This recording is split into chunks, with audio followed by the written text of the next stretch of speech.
Welcome back to another episode of NFL News. This is the quarter three check-in.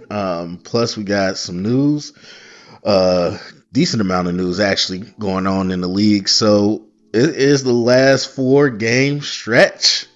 We are coming down to the wire, and a lot to talk about. What a weird year, as kind of predicted after the first quarter of games. So we'll get to the contenders and whatnot, but let's start off with Phillip Rivers. One of probably, it's a lot of hot stories, but probably one of the hottest stories right now. Phillip Rivers, 44-year-old Phillip Rivers, coming out of retirement to play with the Colts. Now, there's not much to say about that. It's a Hail Mary move. I guess people are talking about expectations. I'm not expecting a lot. There is a world where this could be very ugly, but I don't think so. I know whenever they talk about anything to do with injuries, it's just like, or somebody that might be injury prone or older or whatever, they're just like, oh, it could get real ugly. Like the ugliest we saw was Damar Hamlin. And that was kind of a very specific situation, obviously. Other than that, injury could, be rough. It could be a little ugly, but you move on. I don't think it's going to be the case where like he'll die or something like that. But yeah, it could be a sad ending. But I'm really expecting this to be in the middle. I'm not expecting this to be anything that is mind-blowing amazing or anything that is, Greek level tragedy. But the part that I want to talk about, a little bit of conversation that was happening, is the whole Cam Newton thing. And I didn't check to see if, I saw a quote, I didn't check to see if Cam actually said that, but outside of whatever he might have said, the fans were talking, online as they usually do, and talking about how did they skip over Cam to get Phillip Rivers. Now, for me, I think this is a silly conversation. There's nothing to really talk about. We're talking about a Hail Mary move. This isn't, Cam is probably not even top 10 in the discussion that I would have brought up before, or talking about a logical move, I guess, for their quarterback situation. But when you're talking about in the realm of Hail Mary crazy situations, Phillip Rivers is not that wild of a thing. Number one, you got the Colts, who, and I'm sure there's been other stuff, but they've been the architects of two of the wildest moves that I've seen and that I can remember. And number one, that didn't happen that long ago, bringing in Jeff Saturday to be the head coach while never coaching in the NFL was insane. And now you go and do this. Now we've seen, obviously, Flacco. We've seen older players or players that haven't played in a while come out of retirement. Matter of fact, Jason Pierre-Paul or JPP, whatever his name, he just signed with the Bucks practice squad to see if he's healthy to, come in and join for a little run. Frank Ragnow, even though he just retired, he tried to come back to the Lions to help them with a little run. We've seen it before. I forgot, what was it, Eric Weddle?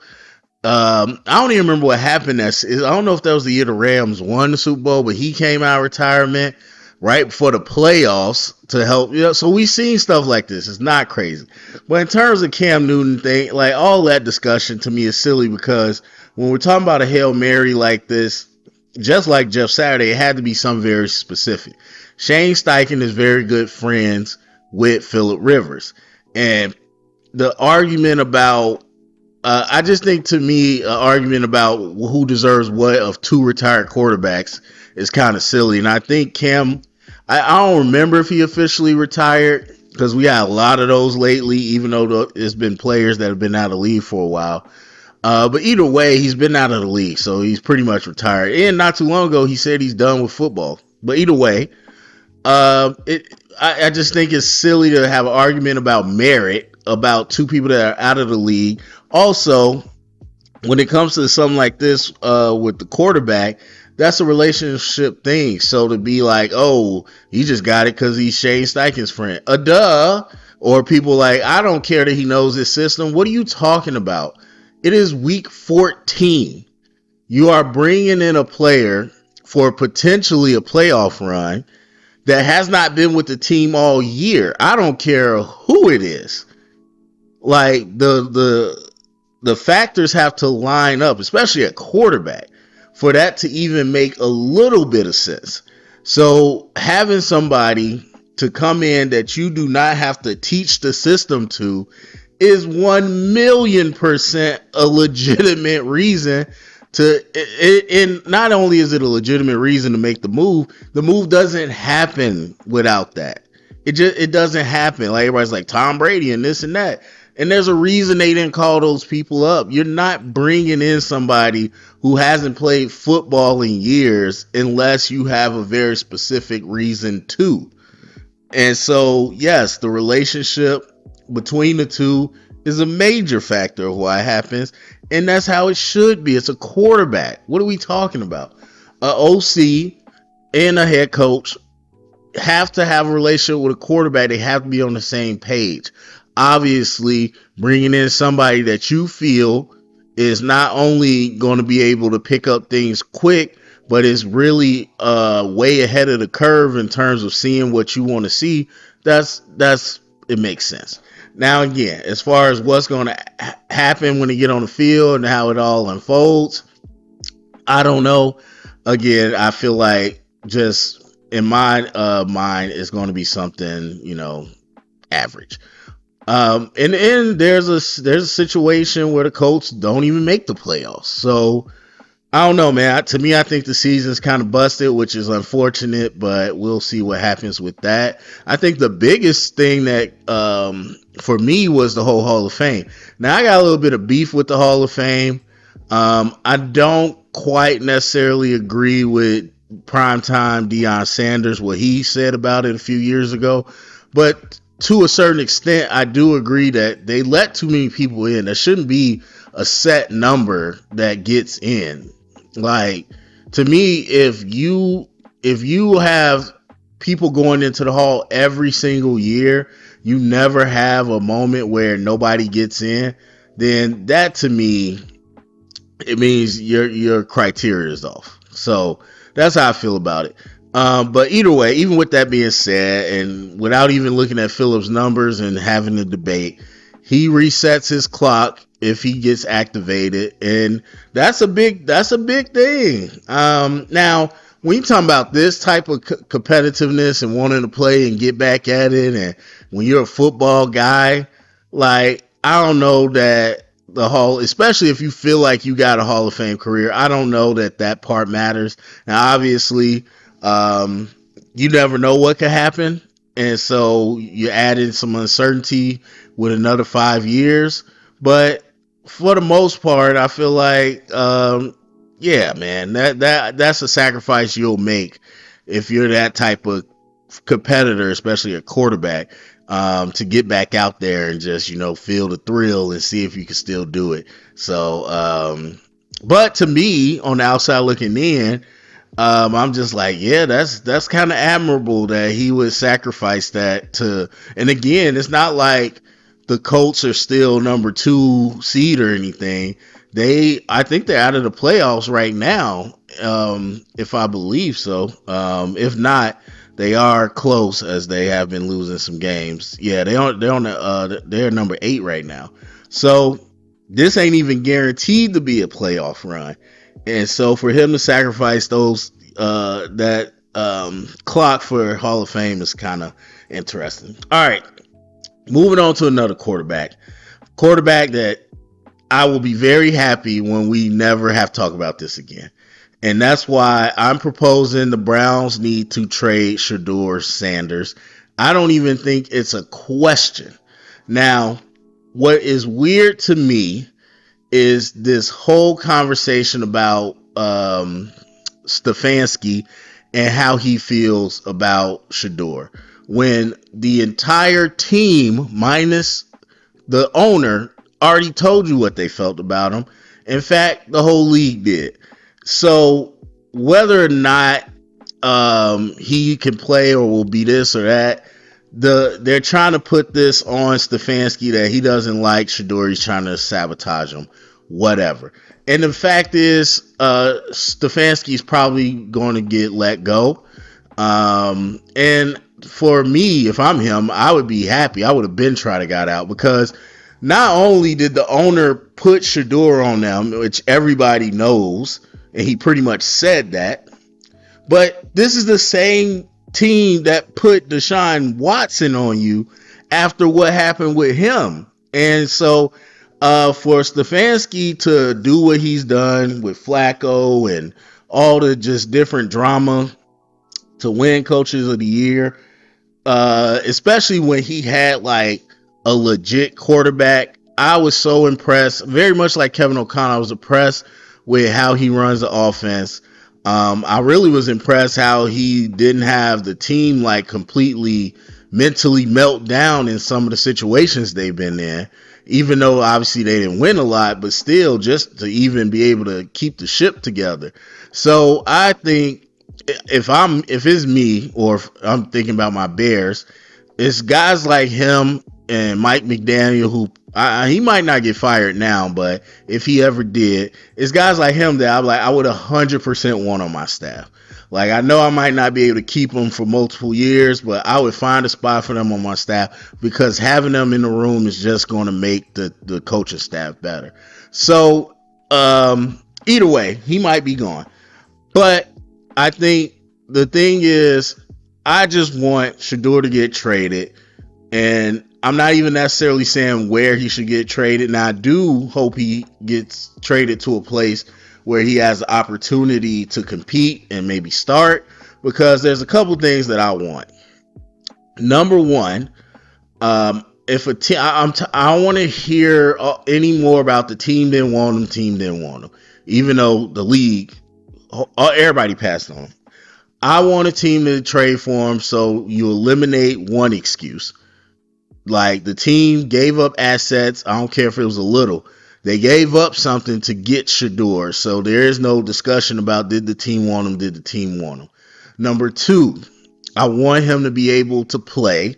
So again, there's no excuse of he's not getting reps, even though backups don't get reps. There's no excuse of the coach don't like him. He didn't get a chance to build chemistry. I don't want to hear that. I want him to go to a place where he can actually play. Because at the end of the day, it makes me no never mind if Shedeur is great or good or average or out of the league. Like, the only stake I would maybe have is because of my draft evaluation. But I don't care about that. I evaluate I won't say hundreds, but I evaluate dozens of players every single year. If you've been doing that for long enough, you know you're going to miss some. That's not a thing. And I never go into anybody's career rooting for their downfall just to be right about something. That's not something that I do. So I have no stake in whether he's good or not. What I do want is for him to have that opportunity. And to be fair, I have to be fair and consistent like I am with every other player. It's not going to be a couple games. It's not going to even be a year of starting. You have to see around 50 games to really get a clue on who a player is, like, long term. Even or especially at the quarterback position. So I want him to go to that place. Obviously, now the other reason it makes sense with Stefanski there or not is that the Browns are about to have 2 picks. Even though the Jags are starting to win, they're still going to have 2 first-round picks. Their first-round picks are going to be really high. They are going to have a lot of ammunition to move up or do what they got to do in the first round. And I've not, and actually we're getting pretty close. I need to start looking at the the draft class coming up. But I haven't looked at them, but I'm assuming that there's going to be better options than there was last year. And that's the other thing that everybody keeps forgetting. Shedeur came out in the perfect time, because had he came out in almost any other year, it wouldn't even been a discussion about him going in the first round. But last year was one of the worst quarterback classes that we saw. And so things played out that way. But I'm assuming that this year we're going to have better options. And if that's the case, then the Browns should 100% be looking to move on, if not looking to get a veteran quarterback. Now, obviously, a primetime quarterback isn't always available. We'll talk about one later. But if you are, because in my mind, I don't really care. I don't really care how average or solid Shedeur looks. I don't really care how average or solid Gabriel looks. I don't care if they kept Flacco. I don't care if Deshaun Watson's healthy. You don't have a quarterback that you feel comfortable like building a team around. There's no way you could watch the film and say that. So to me, like every other team, I'm still going to be looking for my franchise guy. Now, if it's the situation where this class doesn't really have somebody like that, then that's a different story. But still, I just think it makes sense to just get the divorce now. Get the divorce now. Let Shedeur go somewhere else. Because, again, I don't care whether he does good or not. I'm tired of hearing about all the conversation that is not real. Everything that's excuses, everything that people are twisting everything just because they either hate him or like him. I just want to get down to him playing football consistently and letting us see what it looks like, for better or worse. So for me, I think this offseason, it makes too much sense not to trade. It makes too much sense. Not to trade Shedeur. Sorry, got a little mind jumbled on that one. And then on top of that, you got Gabriel, another pick. Whether you really like him or not, whether you think he's a backup, he more than likely would be a backup. So there you go.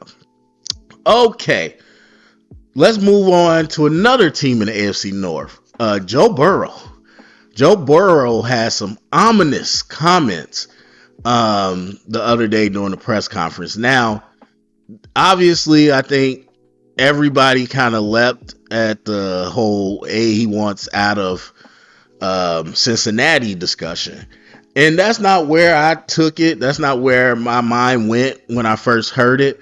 Because, I just feel like, and again, I could be wrong, but I just feel like there's certain ways you could say things when you're talking about not liking the organization or, that type of stuff. And then there's certain things that you say when you're talking about like playing football, the whole game itself.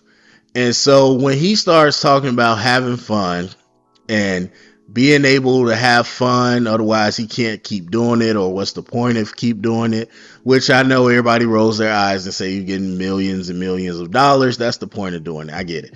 But deciding to frame it that way, like, to me, that talks more about like actually playing football rather than playing for the Bengals, in my opinion. Because that's the type of talk that we've heard from people that retire early.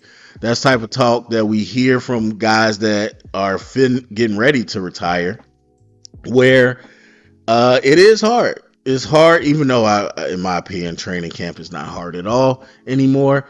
But it is hard to go through the training camps, the off seasons. It's hard to play 17 freaking games of football, to do all the prep, to do all the work that you put into it when you don't love it. And the facts of the matter are, there's not a lot of players with great careers who don't love the game. Like, there are plenty of players, probably even more in basketball, that don't love the game. And they might be starters. They might be Pro Bowlers. They might have a stretch of being good.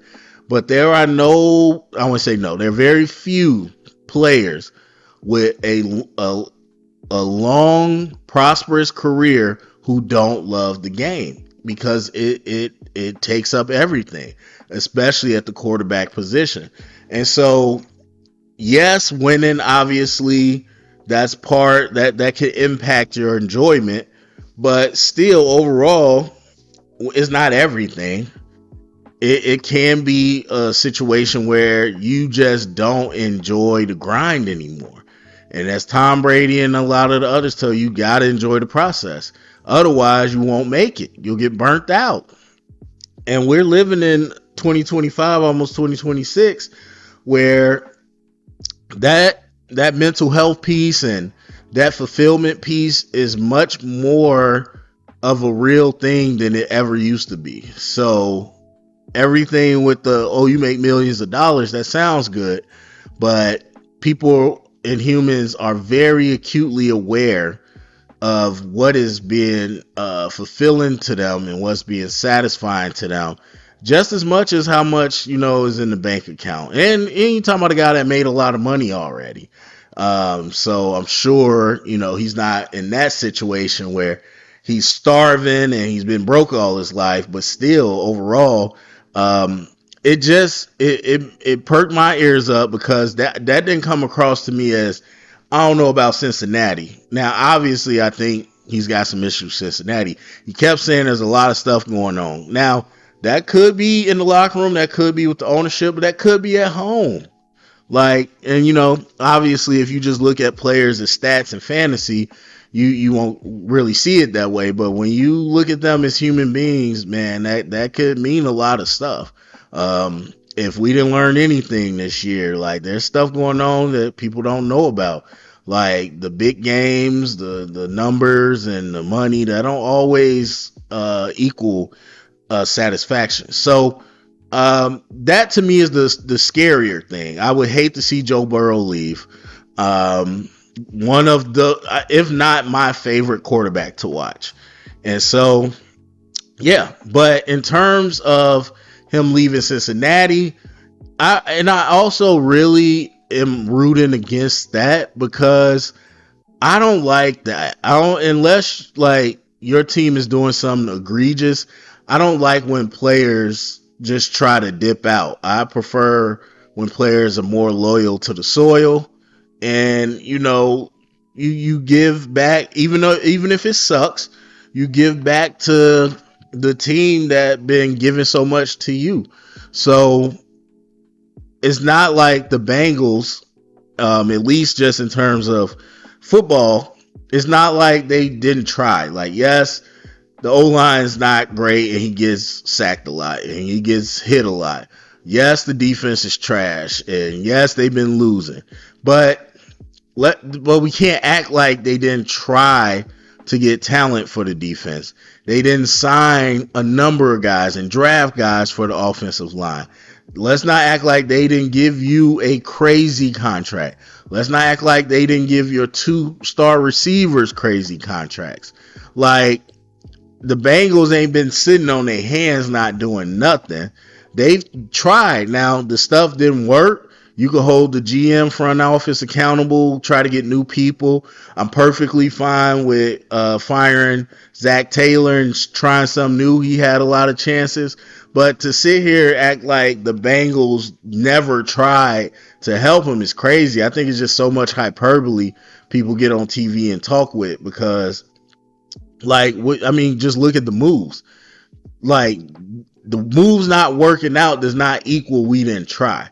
So I think to say, okay, Cincinnati, F y'all, I want to get out of here, and I'm gonna say these things in the media to try to dog whistle the rest of the league and say, hey, come get me. I don't like that. I really don't like that for a team in a city that obviously embrace you, a team that has done a lot to try. And to say, hey, y'all need to get better is fine. But to say, hey, I'm gonna just get out of here, I don't think that's right. They put in a lot of resources. They put in a lot of stuff for you. I feel like you should stay loyal to the soil and ride it out, man, because they there too. They don't like losing. And you gonna leave Chase and Higgins there, sign their new contracts, and be like, all right, I'm gone. Like I don't know. That doesn't sound good to me. So that is probably influencing me to see it more so the other way. But I could just say the way it hit me when I heard it, it sounded more like about his enjoyment of the game and not so much Cincy. But Joe Burrow seems to be one of those guys that absolutely loves football. So is it more likely that he's talking about the Bengals? Maybe. All right.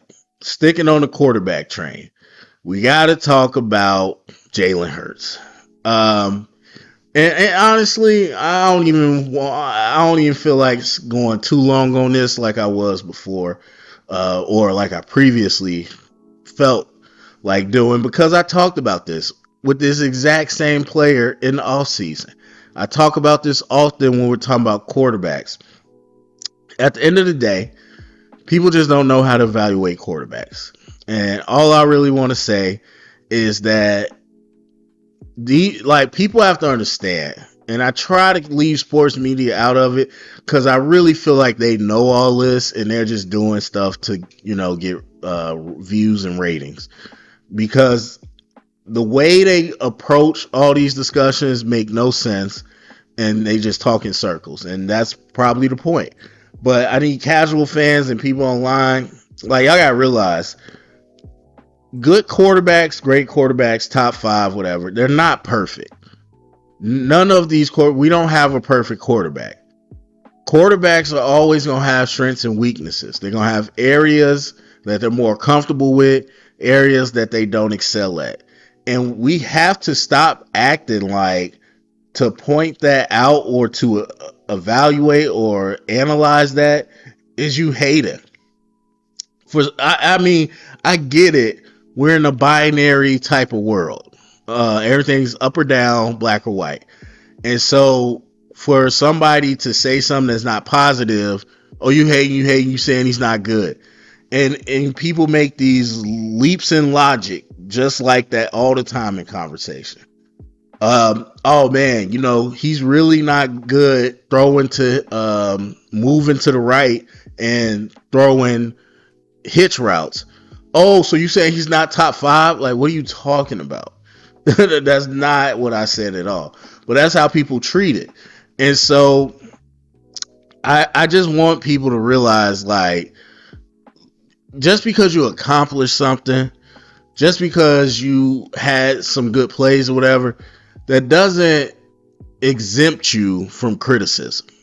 Like, so with Jalen Hurts, we know what the conversation was over the summer or after the Super Bowl and over the summer, and people talking about is he better than Herbert and is he top 5, blah blah blah. And the problem with the argument that a lot of people try to use, he's top 5 in leadership, he's clutch, he won a Super Bowl. The problem with that stuff is, as soon as you aren't doing that, then you have nothing to stand on. So when you aren't winning games, when you're not clutch, when you are throwing 5 interceptions, whatever, like when the team is melting down around you and your quote unquote elite leadership is not keeping everything afloat, then you got no football reasons to stand on. And so that's why I don't really count those things. And that's all people want to talk about with Jalen. And it's just like, you can acknowledge he's got that. You can acknowledge he's won a Super Bowl MVP, played well in 2 Super Bowls, big stage games. That does not change what you're not good at.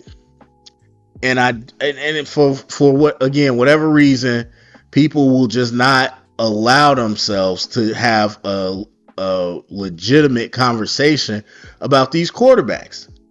It's not just Jalen, it's everybody. None of them are perfect.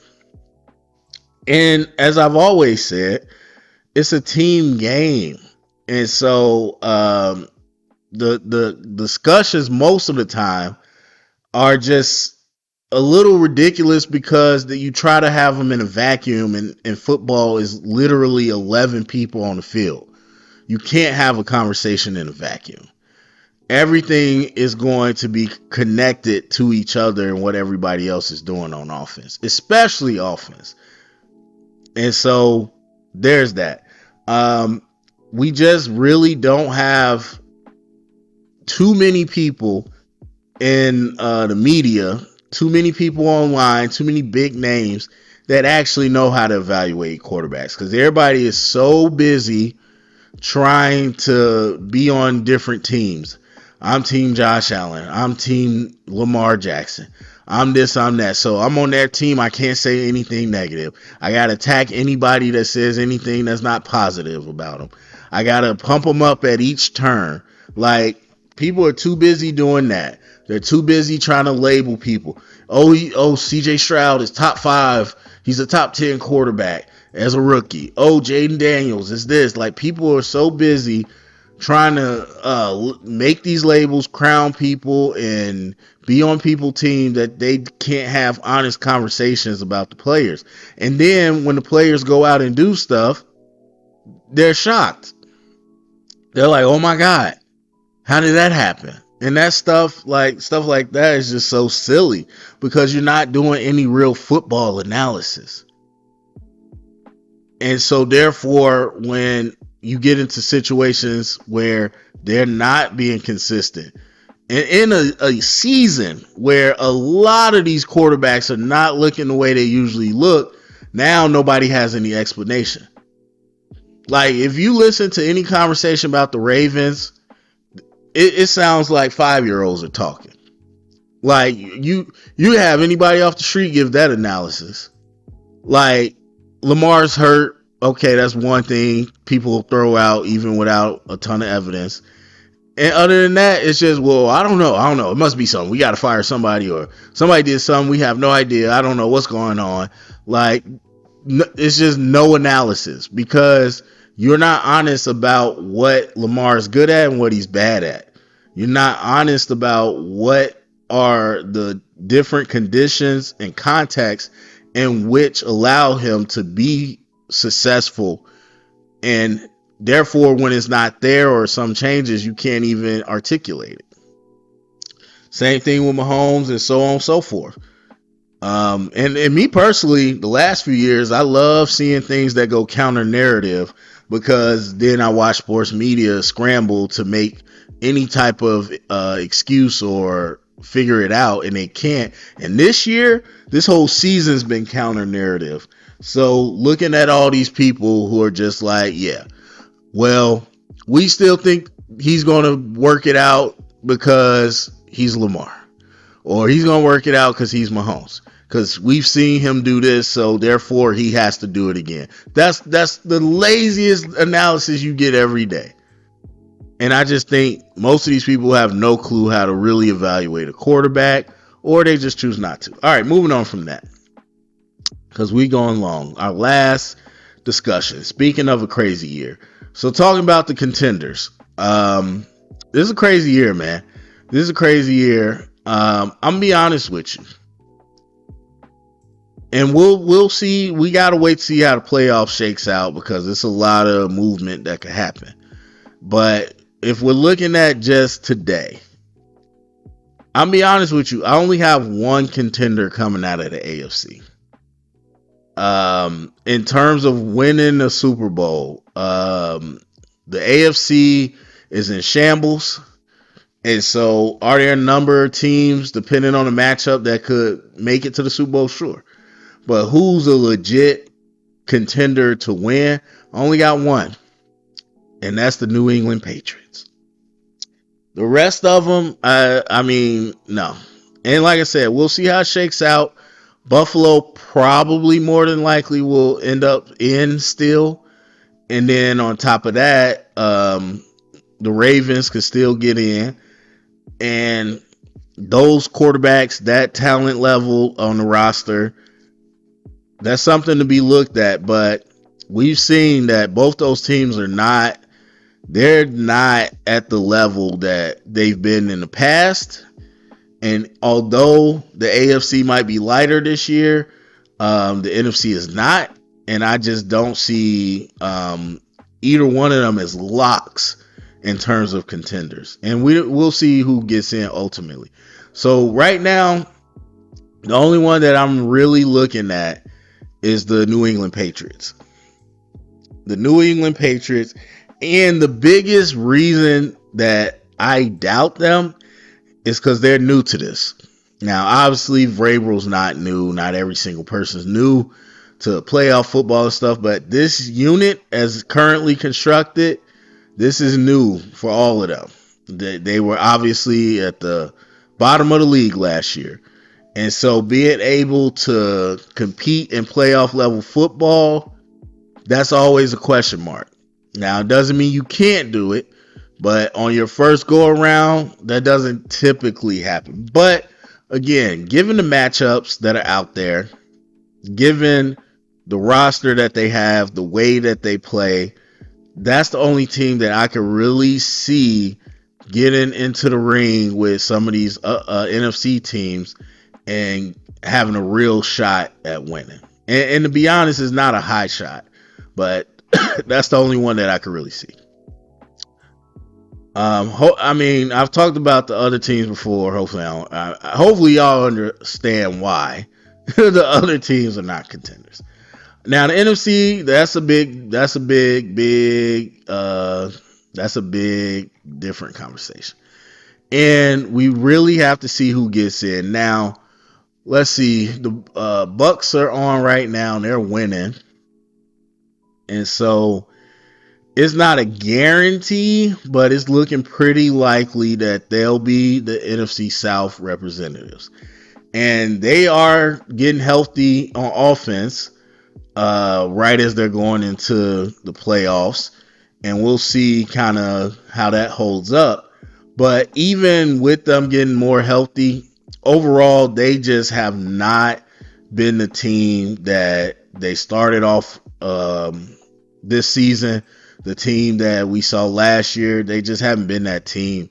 And you coming off a loss to New Orleans, stuff like that, where you was at home. And obviously, just this year, this is clearly probably the weakest of the group that'll be in the playoffs. So that's that. That's not really one of my contenders. But everybody else, it's tough because you got a lot of teams with a lot of wins, and you got a lot of teams that could flip-flop.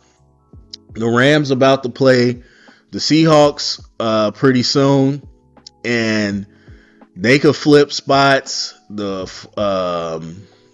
49ers are right behind them, but I don't know if they'll. I mean, they might have a chance to fight for that spot. And then Green Bay, they just jumped up. They switched with the Bears. So the Bears, and then the Lions are right behind them.